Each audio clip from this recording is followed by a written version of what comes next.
Hey guys, welcome to the Ariel show. I'm Ariel. I am so happy to have you with me today. We are in a new month. March has arrived, and in the month of March, we're going to be talking all about how to create a future that we love and how to fall in love with our future. And I'm so excited about this. I've got so much good stuff for you. Before we jump in, I wanted to invite you to join my email list. Every week I send out the Ariel show along with a little bit of more of like a written piece about it, like more blog kind of style. So if you like to learn through reading as well as through watching the videos, be sure to sign up for my list so you can be getting those emails every week. All right, so let's jump in. How to fall in love with our future. When you think of your future, what do you see? What does it look like? Are you excited about it? Are you dreading it? Does it seem scary? Is it like a big blank, like a big unknown? Do you have a big question mark when you look ahead at your future? I want to encourage you to not settle for that. If you are not looking forward to it, or if you're not really sure what's going to be happening in your future, you are kind of going to be screwing yourself over before it even happens. And I'm giving you a secret today and letting you know that you can save yourself so much pain and trouble by intentionally creating the future that you want to have ahead of time. And you do that by just planning for it, visualizing it, making it up in your head, imagining it. And that's what we're going to be talking about. So we're on the Turn Your Pain into Art tour. And so I've been thinking a lot about art all the time. And so I want to use an art metaphor here. Imagine that the future is a blank canvas, okay? It's just a totally blank piece of paper. You can put whatever you want on it. And the only person that has the paintbrush is you, okay? So if you are looking at your future and you're not loving it, I want you to know that you're the one with the paintbrush. You're the one and the only one that can change it. And if you're looking at your future and it's blank, you're the only one that can change that can put the paint on the canvas and start creating something really awesome and beautiful for yourself. The future should be something that makes our life better, something that we're excited about, something that adds value to our life, something like you wake up every morning really excited about what you're going to be doing that day. You have a goal, you're going somewhere, you're jazzed, you're lit up, you're excited, you have an like electric energy that the rest of the world doesn't have because you're going somewhere, you're excited. And if you don't currently feel that way, let's take a little bit of a look into that and let's see what we can do here, because I just need to put it on your radar that your future can be freaking fantastic. Your future can be so much better than you ever even are thinking possibly is currently possible for you. Your future can be so much better than the life that you're living right now, and it can be so much better than any life that you've ever lived previously. Any of the past years that you've had, the year coming up ahead for you can be mind-blowingly different. And when I say that, if you get a little cynical about that and you're like, oh yeah, I mean, I've tried something like that before, it doesn't really work for me, it just seems like life just kind of keeps repeating itself. Baby, it doesn't have to be that way. And if you're going into it with that mindset that, it's just going to be more of the same, guess what? You're going to have more of the same. That's you picking up your brush and painting the same reality in your future that you're currently experiencing. And if you have it really good right now, awesome. Let's take it to the next level. But I know that the way that this goes is a lot of us just really aren't 100% stoked on how our lives turned out. A lot of us carry around a lot of disappointment for the lives that we're currently living, because maybe when we were younger, we had really bright visions for our future. We did paint up something on a canvas that was just awesome. We're like, yeah, I'm going to go grab this. I'm going to have this amazing life ahead of me. And then it felt like real life kicked in, and a lot of that awesome stuff that we were hoping would happen and would come true, it didn't for us. And so then we have that cynicism that we carry around, and we're like, no, I don't want to be one of those people who gets my hopes up and just gets disappointed. And what I want to say to you today is if you're carrying around those feelings of regret or guilt about your past, those aren't serving you at all, babe. And what you're doing is just kind of mentally reliving the past, and it's time to let that go. Right now, it's time to cut ties with that.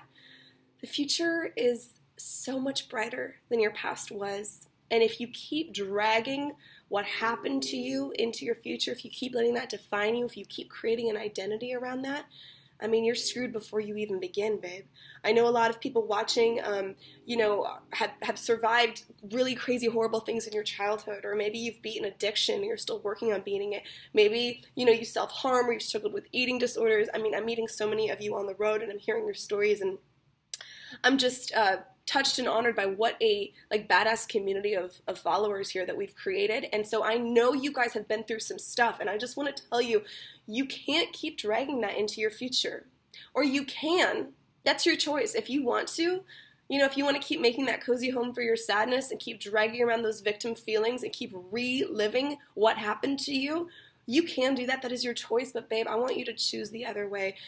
Your future can be so effing bright.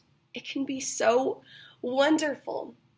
And it just starts, that bright future starts by you letting go of your past. Even if you're the victim of the most horrible thing ever, even if you feel like your story is the exception, baby, just drop it, let it go.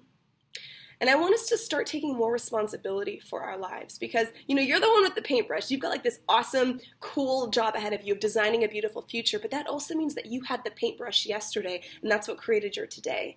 You had the paintbrush 5 years ago, and that's what created the life that you currently have. You know, you had the paintbrush way back, and that's what's been creating your life this whole time. So you had a huge responsibility in creating your past and in creating your present. And so take some ownership of that. If you're kind of deflecting a lot of it, and you're like, no, it's my parents, no, we had to move, no, this school thing, like if you're just like absolving all responsibility, that's going to keep you stuck in that victim role. You have to take ownership. So own your past. Be like, okay, that's what I made for myself. I did the best at the time with what I knew. Now I know more. Now I'm evolving as a person. Now I'm learning how to love myself. Now I'm moving forward in my life. And so that means now I'm going to make better choices. I'm not going to stay stuck in the past beating myself up for some dumb choice that I made. Or I'm not going to keep feeling sorry for myself because I was the victim of some abuse as a child or whatever that would be, okay? So we're going to take full ownership. Once you do that, once you just accept, this is what I've created for myself, got it, you have so much more power. It's the most empowering feeling in the world. Like me personally, I've been working on this a lot, just taking responsibility for the life that I've created for myself. Like I look around and I see, okay, I made this, you know, I made this happen, all the good, all the bad, and I just like accept it. You know, there's some things I'm really proud of and some things I'm really bummed out about. Some things I probably could have done totally differently. But once you accept it all, you step into a place of power, and it's a powerful feeling like I've never experienced before. So now when I look at my future, because I'm taking ownership for the current life that I've created, because I'm saying, I'm the one in charge around here, this is what I've made so far, all of a sudden it just frees me to have so much hope for the future, because then I realize, oh, if I made this, okay, if I can accept that this is what I've made, look what I can make for next week and next year. Holy crap, that is an empowering feeling. And I just want to remind you, you're in the driver's seat. The future is a made-up mental concept in our heads anyway, so if the future is causing you any sort of anxiety, you just need to change the way that you're looking at that. And that's why it can be really helpful to do things like vision boards, Pinterest boards, things like that, where you're creating a little bit more of a visual, real version of the future, because otherwise it can all just get stuck in our heads. But you need to start creating a compelling future for yourself and start dreaming bigger of what could be possible. And something I really love to do is I'll sit in my little cozy chair at home in my office and I'll close my eyes. Maybe I'll have like some candles burning or whatever. You guys know I love candles. I love essential oils, all that goodness. And I'll just sit and like let my mind run wild with amazing possibilities.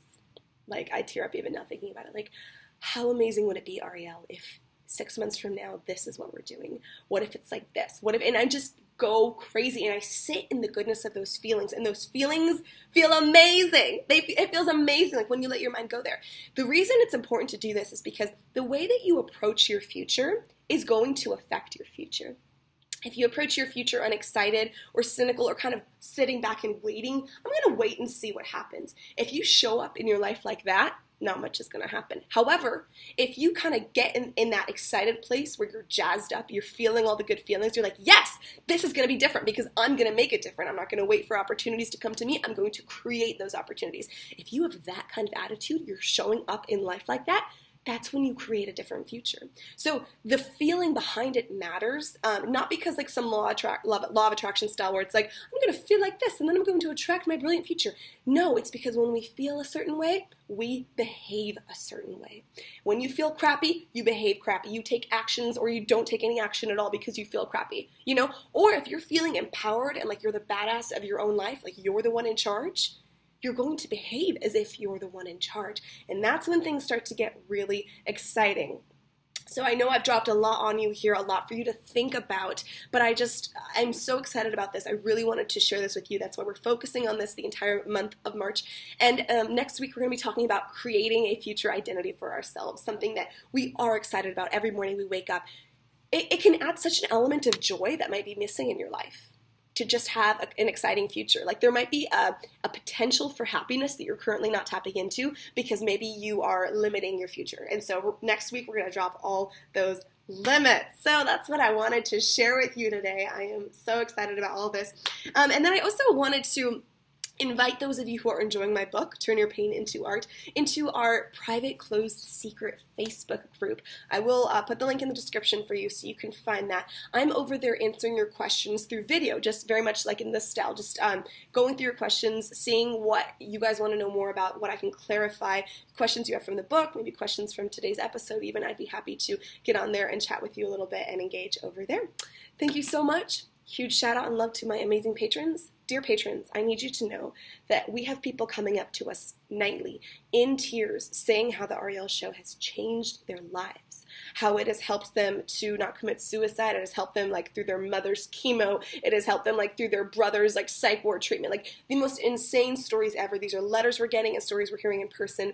And you are the ones who are paying for the Ariel show to be possible every week. And without you, we would have had to quit a long time ago. So thank you from the bottom of my heart. Like I'm here on behalf of all those people who have been affected by it, and just want to say thank you.